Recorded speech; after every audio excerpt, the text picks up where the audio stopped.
As this brutal health and economic crisis carries on, millions of Americans are looking at tight budgets for rent and for groceries, and they're closely watching Congress.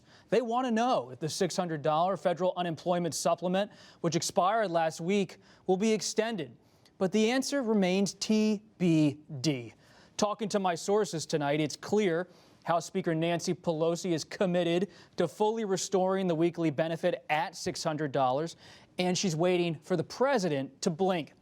But his emissary in the negotiations, White House Chief of Staff Mark Meadows, is holding firm too.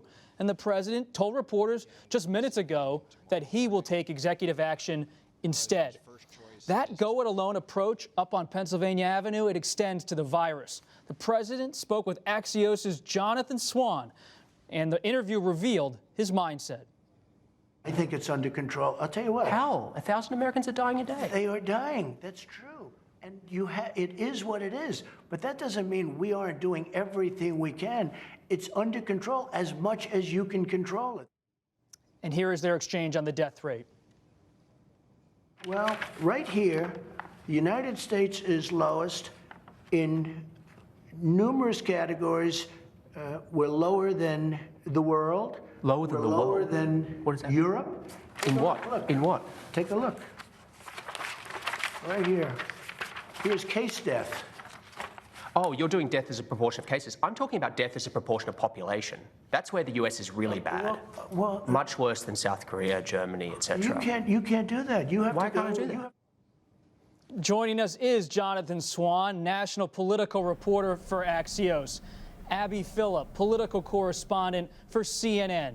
Lisa Desjardins, congressional correspondent for the PBS NewsHour. And Robert Draper, writer-at-large for the New York Times Magazine and author of To Start a War, How the Bush Administration Took America into Iraq. Jonathan, what did you learn from the interview about how the president is handling the virus? Well, the president, much before he went into political life, was an adherent to a philosophy called positive thinking. This was this idea popularized by a Christian minister, Norman Vincent Peale, that if you believe something, if you visualize something, it can come true, even if it bears no resemblance to current reality. It's a perfectly harmless self-help philosophy when applied to commercial real estate and reality TV, and maybe it's even helpful. But it's the first time in history it's ever been applied to a deadly pandemic. And I think what you see in that clip is the president trying to use the techniques of salesmanship and publicity that he's used successfully his whole life, and for the first time in his political life, running up against an exogenous force that he can't use his usual rhetorical skills to deflect. He's just stubbornly running into this virus again and again and again, and you even see him try to spin the death toll, which is unspinnable, frankly. Jonathan, just a quick follow-up. Is he going to keep his hard line amid these congressional talks? He just spoke minutes ago in Bedminster, New Jersey, about taking executive action. Look, when I talk to people in the White House, they were foreshadowing this executive action as something that was going to be used to try and force Democrats to either oppose it or come to the table and negotiate. They're very, very frustrated that Democrats aren't really moving off of their huge demands for state and local funding. I actually don't know where this ends. We're not talking about small differences here. We're talking about $3 trillion gap between the Republican position and the Democrat position. And look, I think if Donald Trump was left to his own devices without the Republican pressure, he'd be happy to do a pretty big deal with the Democrats. But the fact is there is significant Republican pressure on the Hill, which is being represented in the room by the Chief of Staff, Mark Meadows. Lisa, you're on Capitol Hill. Is there also pressure on Speaker Pelosi? I think Speaker Pelosi actually feels like she has a strong hand, and I'll tell you, Bob, talking to Republican sources, when they speak honestly, they also believe she has a strong hand because, as you just heard from Jonathan, Republicans are divided. They've got former Freedom Caucus leader Mark Meadows pushing from the conservative side, worried about Mnuchin giving up too much to Pelosi. I've heard Republicans from high-ranking offices here call Mnuchin the Pelosi whisperer.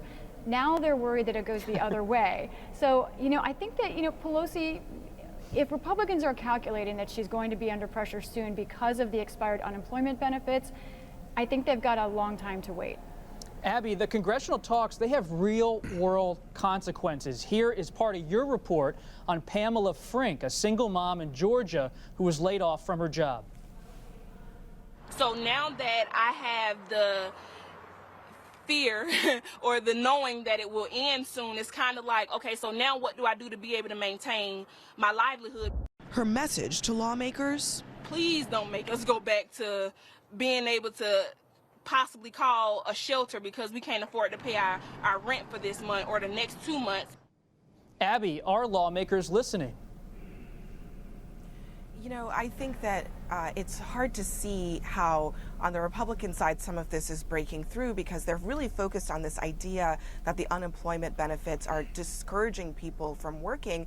But Pamela is a great example of what is facing a lot of Americans. She had multiple jobs before the coronavirus in order to make ends meet. She has lost one of them, and that job with a major sports arena is likely not coming back for quite some time. She also has a 6-year-old daughter that she's a single mom of, and without the $600 check, she is not able to make her rent. So there's a reality out there that while, yes, you want to push people to go back into the workforce, move toward reopening, much of the country is not there yet. People like Pamela are still waiting for help, and I think they don't understand this idea of being stuck on some of these ideological battles. Like, for example, the issue of state and local funding that is holding up the negotiations on Capitol Hill. That's why Nancy Pelosi, I think, feels so confident. It's because some of these debates are not going to resonate with Americans who are simply trying to pay their rent, they're trying to pay for groceries, they're trying to take care of their kids, and they're feeling totally overwhelmed by all of it.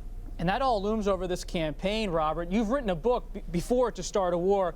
I love the title, Do Not Ask What Good We Do. It's all about House conservatives, and Mark Meadows was one of those House conservatives that you covered. What is your read, your reporting tell you about Meadows and his position right now in this negotiation? Well, Bob, you were on the Hill back then, too, in 2011 when I was reporting out that book on the House, and you're probably experiencing flashbacks like I am. The same old thing, that Pelosi is able to hold her caucus together while the Republicans remain fractured. There's an important distinction, though, between then and now, and that distinction is the participation of the president himself. During the debt ceiling deals and all, President Obama was very much involved, and when at times it didn't work for him to be involved, he would deputize Biden to do so. And one could count on Biden not only being, acting in good faith on behalf of the president, but more importantly, that the president himself would do nothing to upset the process.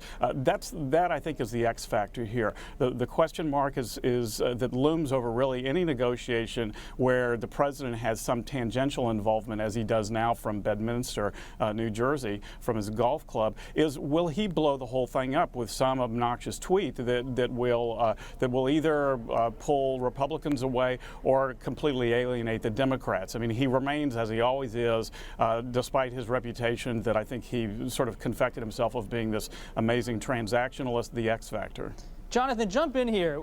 At the end of the day, is the president going to let Meadows continue to lead these talks, or is he going to let Secretary Mnuchin cut a deal with the speaker like we saw months ago? It's hard to make predictions, but if one was to base it on previous behavior, one would expect that he moves more in the Mnuchin direction, because frankly, Donald Trump wants there to be another round of stimulus checks going out to Americans with his name written on them.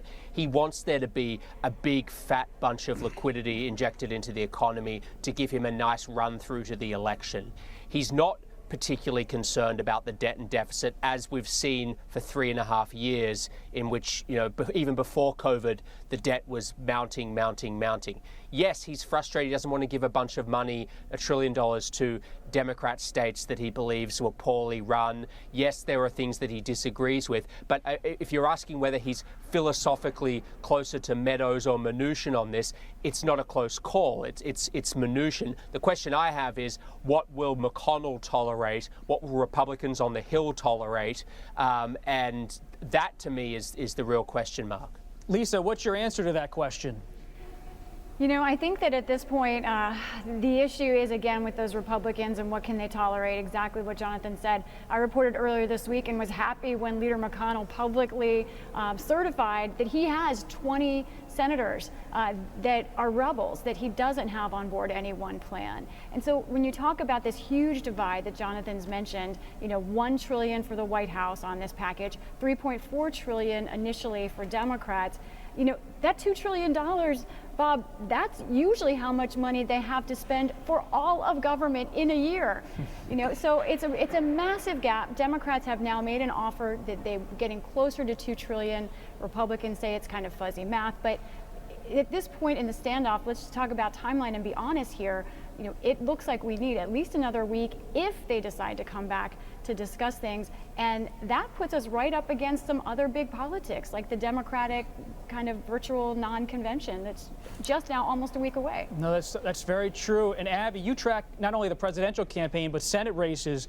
Could you see some Republican senators or Democratic senators making some noise in the coming days to get a deal done because of the pressure that looms with the campaign?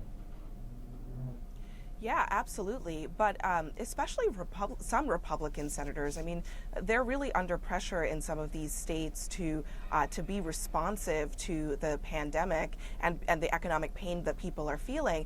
And they're being dragged down by the president and his poor approval ratings overall on his handling of this. So I definitely think, first of all, Senate Democrats are already there. I mean, they are already eager to get something done because with their constituents, there's no debate about this. But I think increasingly outside of some of the more conservative Republicans who are not going to fall in line with McConnell, there are going to be others, especially more moderate ones who are, and those who are up for re-election, who are going to start to make some noise because this is a bad look politically. It's a bad look going in so close to the election. We're 3 months away at this point. Nobody wants to be in a position where they're holding money for the American public hostage to basically political maneuvering.